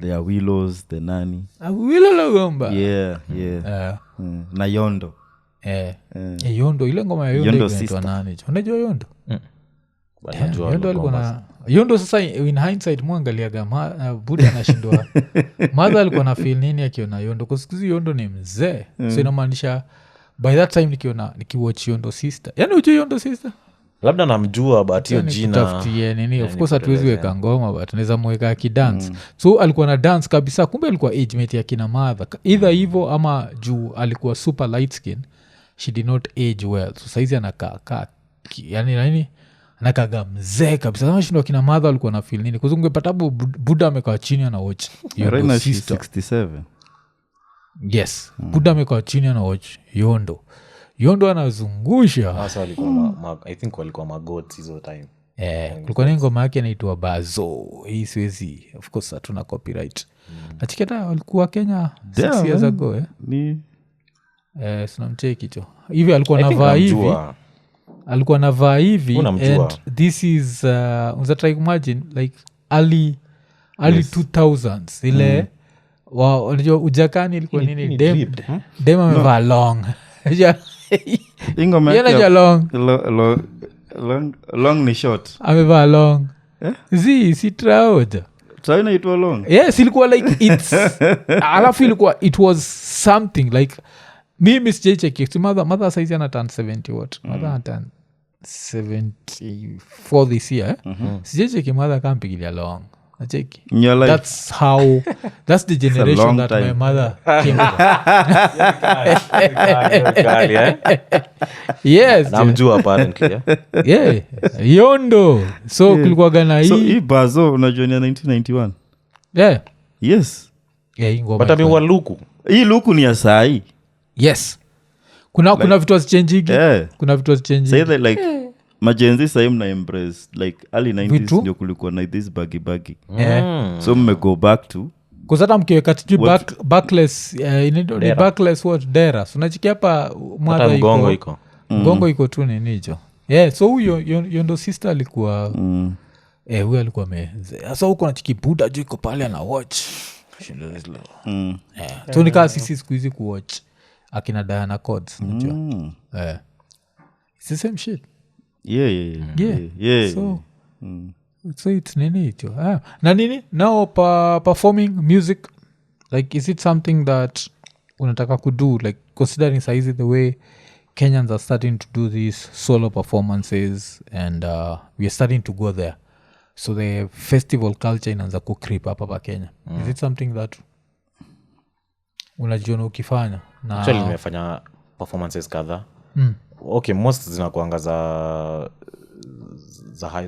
maybe high schoolers ni oh yeah outside this world because they know the words like bar for bar yes nilienda shule fulani Nginda Girls and I thought hawa watu hawajui hata kuna ngoma zenye genuinely nilirelease yes wakiwa shule they know them word for word another Nginda iko Murang'a Nginda I think it's not, So I think it's the same it's a It's a big very school big school, yeah. it's a big school if I'm not wrong it's so interesting how life is I think Nani told me about that school tulikuwa hapa na IQ Watson so tumerecord show na IQ Watson on Sunday and I think he mentioned Ginda I'd never had that school before but sasa a wewe big mwenyewe school. umeisema na I've had it again.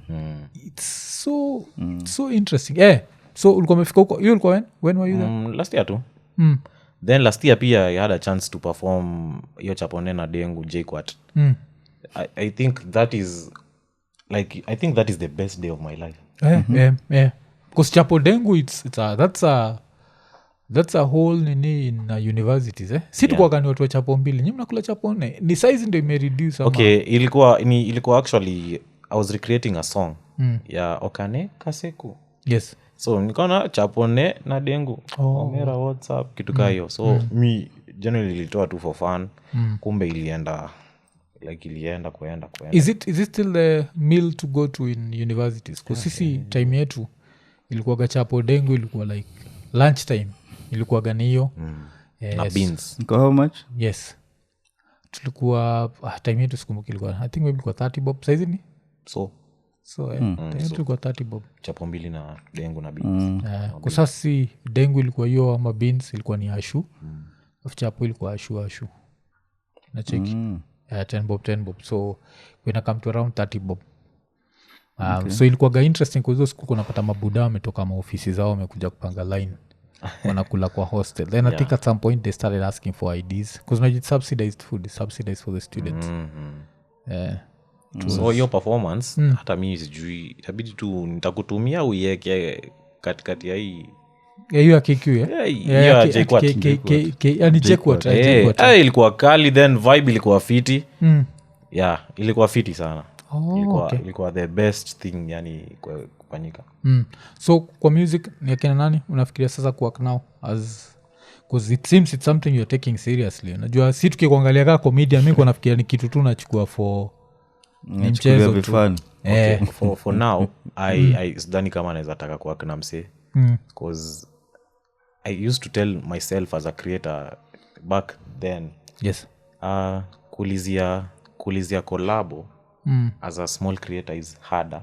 Yes, kulizia enda work hard like enda tu fanya maneno yako and then ukikuja at least itakuwa ni kama you are balanced and now you are actually collaborating and you are benefit. It's no one is doing you a favor. Unajua kitambo ilikuwa nakaa by the way akinipea collabo mimi ndo nanitoa block na itafika time yenye video zako zitaenda because nani hayuko because atakuwa busy at some point. So mi nataka ni perfect music yangu ni perfect to fiti. Yes, then in future manze I can at least reach someone and tell him manze tunaweza fanya kitu because I know kuna kitu bado na lack. Alafu writing process yako gani aje kumeditate tu mse kumeditate na relatable stuff. Mi napendanga tu kukaa chini tu na kuandika tu vitu tu. So unaandikaga na beat ama una scribble tu like una scribble idea then me most of the songs naandikianga studio though idea iko in line. Okay, so nikienda studio izoea namwambia this song is about this then kuna vile tu naandika tu sasa vile nataka verse ya kwanza ya pili itokee and what not. For me that works best for me. Okay because reason nauliza ni back in the days kwa watu walikuwa wanatembea gani pen and pad hii time yenyewe hakunaga pen and pad because sisi nyume grow up time ya kuscribble kwa simu ama niko na notebooks. Kuna notebook na zinajaa unaandika hapo content itapotea. Hiyo ni sasa ni both hata content music na na content zote ziko tu. Kustem yetu ilikuwa gani like standard hiyo kutembea na book ukipata idea lakini iko huko chini but inakuanga na hiyo itajaa na tafuta tu ingine so lazima uandike vitu. Okay na ikikam to now comedy ushafikiria stand up? I've been thinking about it. Nimeongelesha nani anaitwaje watu anaitwaje Bashir unamjua stand up collective say nimejaribu kuongelesha on how to get a perspective of stand up. Wakaniambia it's easy. Okay, though the first time inaweza kuwa tricky because it's actually the first time because nimekuwa nikitamani sana nimekuwa nikitamani but wananiambia si rahisi because the first time most probably watu watacheka. I've seen a lot of people wenye nini wakifanya stand up kitambo ilikuwa sijui aje ilikuwa funny but saa hii bro wakisim like them tu kusimama tu hivi kwa stage kusimama tu it's already funny hata kama unjui so ni kitu yenye na consider sana cause that's the real comedy that I grew up looking at yeah, stand up I think inakuwaga ni the pinnacle of like now I've mastered this art Do stand up. so unafikiria kuifanyaje because a lot of content creators when they do it they practice kivyao then wanaenda na do their our special akina Bashir our formula only different is you go in front of a crowd and you practice these jokes one by one then eventually you collect all the jokes that are working and then you perform them. You which formula do you think you'd use? Waliniambia first of all I should write jokes so I think nilitake two advice yake na write jokes and sit with my maybe critic friends hiyo ni first critic friends kama ukijana hapa huyu kaa si fani atakwambia tu bro si fani inafaa kuwa hivyo si fani so nikishachapia audience hiyo kuna wanakuanga na open mic kadogo I think inakuanga sijui what day of the week hiyo open mic unaenda because it's a lot of comedians and a lot of like si kubwa but ni something chill na watu tu pia wako kwa restaurant you try there the joke sasa at least ukiangalia hiyo reception ya hapo you know what to go back to the drawing board and do then it's a process too you do the same thing do the same thing until you feel like by the way mi niko ready naweza enda hata roast house na nifanye maneno it's a matter of practicing kitu yoyote ukipractice ina happen kitu yote alafu kitu nanibamba ni juu yao hiyo nini hiyo culture imekuwa ikigrow sana hata I think ule msewa nini anakuja ule wanasema look it's a lion Lanmo Jonasi anafaa kuja Kenya I think at some point anadu nini so that maybe mwenye alikuwa sudu wa Disney huyo hiyo story tukimalizia hiyo story yake ulionaje hiyo story ya kuwa atashinda hiyo kesi sudu ya joke how did you take it and what did you think of the joke was it that offensive? It wasn't offensive si alisema hiyo ngoma ya Zigenya inamaanisha nini inamaanisha aje look it's a lion na ni ukweli kama ni inamaanisha hivyo si ni ukweli no story of defamation and what not so apparently that's not a translation but yeye mwenyewe unajua pale alitoa from interview akina Seth Rogen Seth Rogen the white dude so Seth Rogen walikuwa wameenda na dem fulani interview wakipromote Lion King so wakipromote Lion King ndio wakasema hiyo ngoma I had the translation ni look it's a lion so yeye alikuwa na literally alikuwa mtoa kwao so nikalikuwa alikuwa na enjoy Walami vile Walami wajuagi but sasa umse yuko South Africa decided to take it too seriously unajua ile mpaka unashindwa like where is this coming from amesue anataka $27 million who is going to give you $27 million is like 4 billion Kenyan shillings because of a joke anaweza counter su na what is the nini real lyrics za hiyo ngoma juu kuna ingine naona sijui mountains sijui in Kenya and what not ni hiyo story sijui ya the king amekuja whatever it has nothing to do with the lion jue tu Lion King lyrics in English ukifuata hii ni ya Druski na Erika Kak umse ananimaliza sana hiyo parody yake and then you can't sue him for defamation because hajataja majina yoyote I think ilikuwa hiyo ni if you forgive the guy who shot your husband why you taking offense with my joke wallahi amesema hivyo yes ati if you did what if you forgive si unaona vile nani Druski ali create parody ya kuenjoy Erika Kak kali jump si America alijamba ali threaten kumsu yes na alikuwa nataka take down so Druski was there like you could forgive the person who shot your husband kuna shida na mimi na mimi hata sija mention anybody I've been following nini US politics and that woman is weird she's weird kwa vile alikuwa na kondoa tu because you can't move on that fast she's weird the moving on was very fast so ilikuwa hii meaning ni yo natsingo nyama bagidi baba inamaanisha from the day we arrive on the planet and blinking step into the sun there's more to see that can ever be seen. It's the cycle of life and it moves us all. So apparently that's the nini, but the famous translation ilikuwa ni Seth Rogen, look it's a lion. So Seth Rogen ukiandika look it's a lion, what happens? Hii confusion inaletwa na walami kwa kitu movie za Afrika. Why don't they just give the Africans to do their naweza taka kuona tu African department kwa Hollywood ama Disney. Wakanda Tu ile section yenye u come up na the idea of what is said to be true.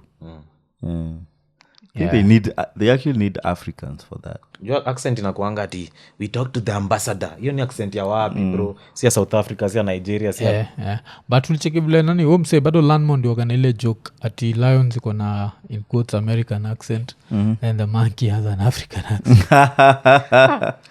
Okay. alikuwa na nini hivyo.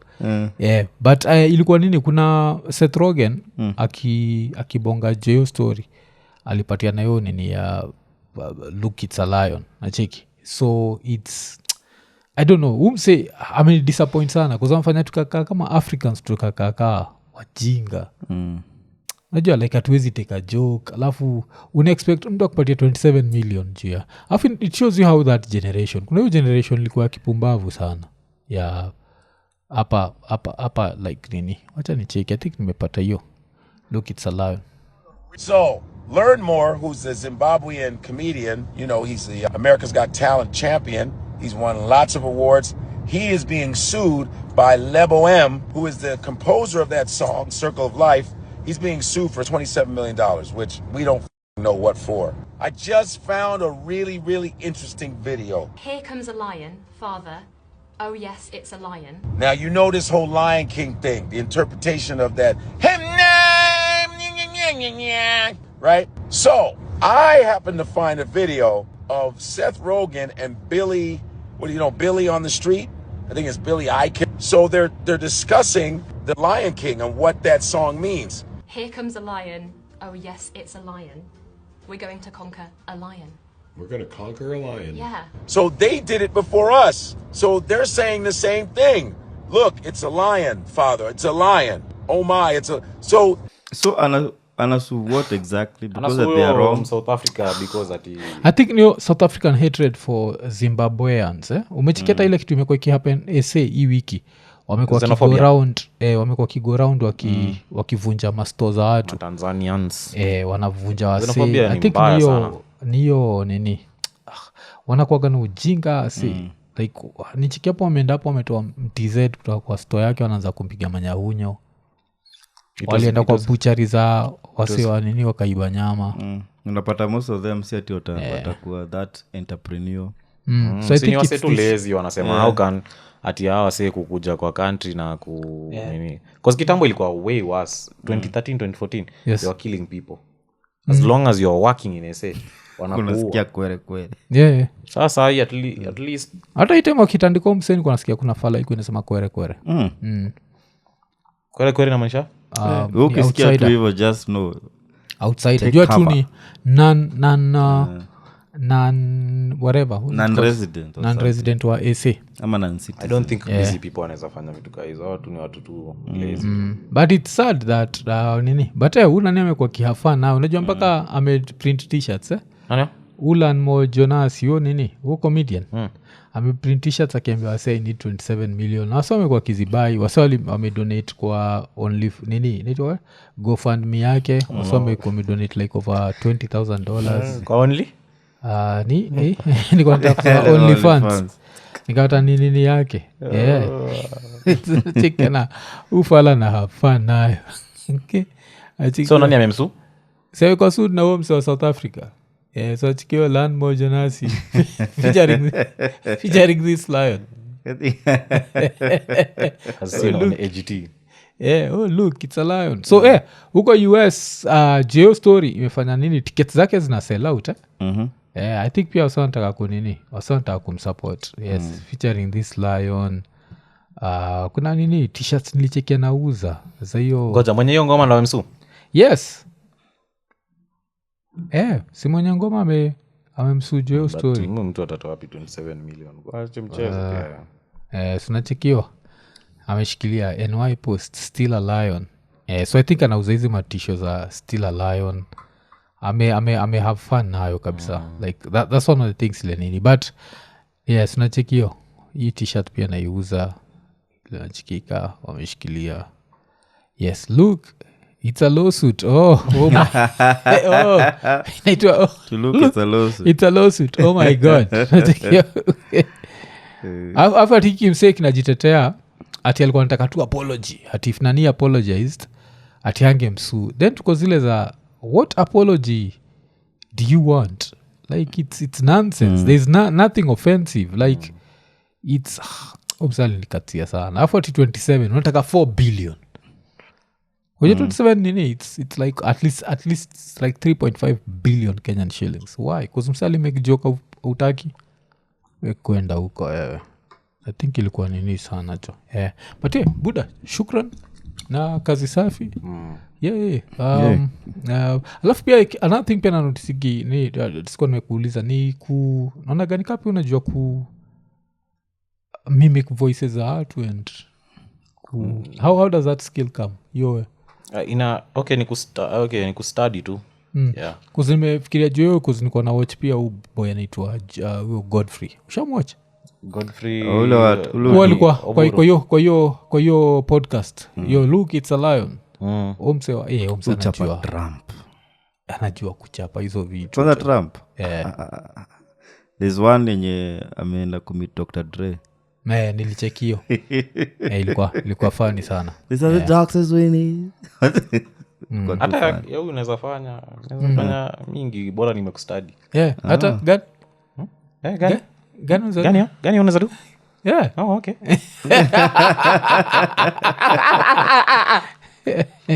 Check it. Tunaweza fanya kitu virahisi sana. Bora tu umestudy msee. Lakini lazima so study ujue intonation ya mtu. Okay. Inakuwa ganini because I always find it to be interesting. Mi siwezi, I don't think there's anyone I can do. Funny enough, like I don't think there's anything else I can do mannerisms za mtu baadaye, like if I study them long enough. But voices, nah, I'm the worst guy to do voices. So joga zangu hata ikikam to msapere nakuaga na karakter moja msape na wajaka inakuaga jaka ikona voice sharp kuzaundi watu full stop sinaga range. Actually nataka kuanzisha episodes za like ku mimic artists like in songs, like what if angekuwa kwa hii song, what if angekuwa kwa hii song. Sinikapi ulianza na hiyo ya Kali. Ya Calligraph, Because hiyo pia ilikuwa Kali. Kali ilikuwa Kali. Because it took me a minute to notice actually see Kali. Because notice, I thought una lip sync. It's not like it's so perfect like that, But sasa nika notice sasa haina that nika notice maybe nani is a bit deeper. Yes. Kali. Audio imitation is kwa. Yes, I know. Yes, it took me a minute. Then nikaona pana nani pia haizi kuna ujinga Kali haizi fanya. Kama kusema ni kwa outgoing kama anaza mkali. Kuna that comedic whatever yenye hana. So nikaona this is good. Okay. Na ni gani kuna any character ile ushai have fun kabisa kudu? Because hiyo pia iko sagi ile you can do something and it's so funny, you're like I can't wait for people to whatever this. Ebu niangalie. I usually have a lot, but ebu acha niangalie nili have fun sana. Cause kuna wenye nimeiongea watu wakasema ini like ni 100% true, like kama hiyo. Though yenye nime have fun yenye I think naenda kupost leo ni ya Toxic in a song. Okay. Cause kana kuangana ka voice fulani ni kama iko na homa then iko scratch. Ni msupa na kazi like kitu kaa hiyo. So ni easier tu kufanya, but I think I love Calligraph. Juu nimefanya easy the first time. Msumbuanga sana. Kali I think pia the fact pia you have fun hizo nini pia usaidiaga sana. Kusanachiketa ile time nani limuenjoy. Naitwa nani? Flaco. kuna raya waga Oh, zimejam. I enjoy kibe. Yeah, nilikuwa najaribu kutafuta hiyo jina cause sijaifanya in a minute but like ni rahisi sana. Yeah, kibe na afu pia study best yake jo IQ Watson. Study best yake IQ Watson. Oh, si mjui but study kwa saizi I think this 1 week amedu podcast karibu zote. Alikuwa iko nini, alikuwa Eotwe, akaenda iko nini, akaenda Kisiangani podcast, akaenda Kisiangani naipenda akaenda Kingori. So you go like everywhere and he's a very interesting whatever. Kuna ile saa kuna nizushia why should I have an accent? Ajameishi US like sijui miaka I think ni 24 years. So nilikuwa namuuliza kwa nini you sound tuka I sound like a Kikuyu accent. I sound like a Kikuyu from Marago. I know where I'm from. Na umsamishi US do 24 years. So ilikuwa nini but so as soon as I get of course zinazopendwa iko kwa all streaming platforms. Yes. Kila mahali. Alafu pia as soon as kufind on YouTube pia. Alafu of Instagram, course TikTok, Instagram is your Instagram or TikTok. What's your nini? Because me mostly funny enough nikikuwatch mkuwatch on Instagram. Hakuna nilirealize audience yangu ya nini TikTok ni different sana na ya Instagram. Instagram ni die hard fans in terms of like what a view. Yes. In case whatever. But TikTok bana siku moja unaamka tu and then haifanyi tu like nilikuwa na think nechekishikisha Aurora alikuwa anasema ati wana try ku force creatives walipe. Yeah, it's true. So hizo wanaanza kukanyagia views. Kuna siku 2 hours nilikuwa na 115 views. Yeah. IG ama TikTok. Yeah. Wako na ujinga wanataka wasiwa chote. Na video ilikuwa kali cause nilipost Instagram. Ilikuwa about Elmencho. Nilikuwa ilikuwa fiti sana. Yeah, wanataka tulipe but atalipa. Kawa wenyewe tulipi.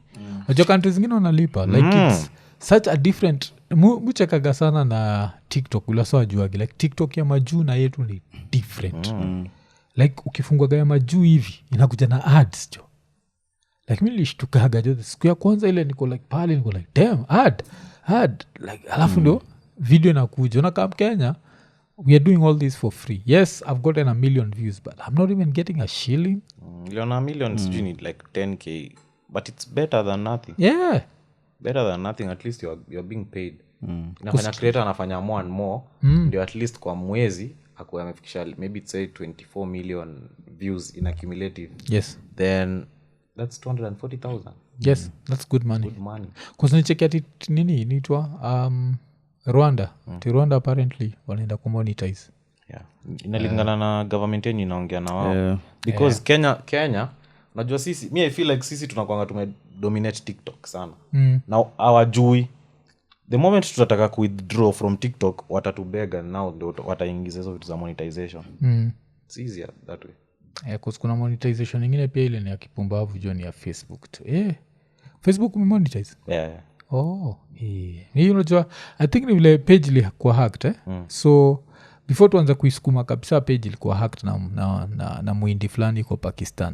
Na huyo muhindi ni mkali jo, alikuwa anapost vitu kama zetu, anapost vitu za Sheng kuzameenda akajua Kenya anadu. So alikuwa anaiba tu hizo memes za Sheng anaziseti. So after airudishe nikaika mess monetization. So hiyo time unajua ilikuwa ni zile iko monetize but inatengeza like 50 cents. So hii time sasa simeanza kumake monetization bado haya mwenyewe iko Pakistan na hizi receive monetization but pia sasa deactivate monetization ya Kenya. Hakuna wasema kama customer service ya Facebook. They don't help you. Like it's like talking to a stone. So naambia ni aje hii kitu naona but siwezi chukua. So what do I do? Unaandika ile generic message. You see, if your account has not reached $100, we cannot release the payment. Uko like, Buddha, see, imepita $100. Just tell me. Uko nikifight now for 4 months. Like before you end. Toka. Yeah, ukinikiangalia nini zangu za kitambo, hizo like enaonaga iko nini. Because mi nimemonetize kama mimi mwenyewe as Mwafrika, alafu as iko nini. So hii yangu ya Mwafrika inakujaga but hapo hatupushigi content. Place tunapush content ni aziko nini. So hiyo ikuji iko tu hapo I think jana usiku which coming to this morning ndo nilipata nikawa amenitumia link fulani hata sikuiguza kuzingua naogopa taiguza ini disappoint tena for 4 months nimekuwa nikibonga na pesa hivyo lakini the same conversation ati ndio do itoke lazima ifike $100 kama si $100 lazima ikuwe at least $25 za PayPal. Niko like stuck hivyo nataka tu niachie at least ni upload documents na so imekuwa ni hectic sana but ilisaidia Facebook ilisaidia at least kumonetize because naonanga jamaa fulani ana withdraw like the least nakwanga $2K dollars a month.